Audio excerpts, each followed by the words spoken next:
Let's move on to the superintendent's report. Thank you, Mr. Cindy. Curriculum Advisory Council did not have a second meeting. We just exchanged the reports that the board will see tonight electronically.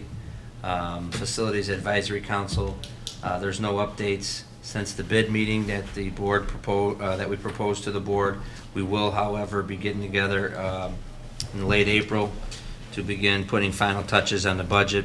Late April, early May.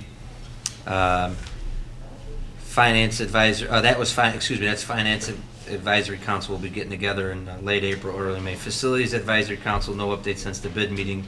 And I do have that natatorium update. I just want to go through my list here real quick before we get to that. Personnel Advisory Council, there's no update. In Policy Advisory Council, there's a first read. We just got a new Press Plus packet from our policy service. So that's included in the packet for the board to begin reading. And I will schedule something before the April COW so that the Policy Advisory Council can bring recommendations to the April COW meeting for review from the board and finalize in May. Also included in your packet, back to facilities, back in July, the Board of Education had some concerns after a light fell from the ceiling in the pool in the natatorium and crashed to the deck during some of the swim lessons that were taking place. Nobody was injured in that incident, but the board was concerned and wanted to make sure a thorough inspection was completed in order to ensure that the pool was safe for use and that there were no other structural items. So we did multiple inspections. We completed inspections on the fire electrical systems. All the lights were resecured with safety straps and all the screws were replaced. There were no other electrical concerns. Fire prevention, around 14 sprinkler heads were replaced. Some of them were rusted and corroded. And structurally, there were 3 areas that were identified, a location of joist girder and length of roof joist. And so that was one of the bigger ones that the board was looking into. And we received both information from McHugh, Gooder Hendrickson, who was the joist manufacturer, and as well as our consultant, Peace Boris, who signed off that on the joist calculations, that everything in regards to the joist and the joist seating on the roof was fine. There was some missing joist bridging.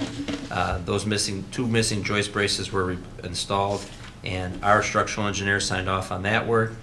And then there was concerns with the duct hangers on some of the new ducts that were installed and the spacing, and the engineer of record and the district's consultant reviewed the weight of the ducts as well as the hanger capacity and determined that there was no longer a structural concern. So it's my opinion that the assignment by the board has been completed and that all the key items have been addressed. This will be included in the board packet, so it will be available for the public to view the summary of this report as well as the letter from Peace Boris. I received one question earlier today in regards to the welds with the joist girders and the length of the roof joist, because the way they are sitting on the girders, the holes did not line up for bolts, so they were welded, and our consultant confirmed that that is not an issue. The welding is just as secure as the bolts, if not more secure. The key thing is the load bearing once the deck and the roof and the building is constructed, and all that from the joist calculations that have been signed off confirm that everything is safe. Okay? Any questions for Kevin on it? All right. Anything else? That is all. A bike path.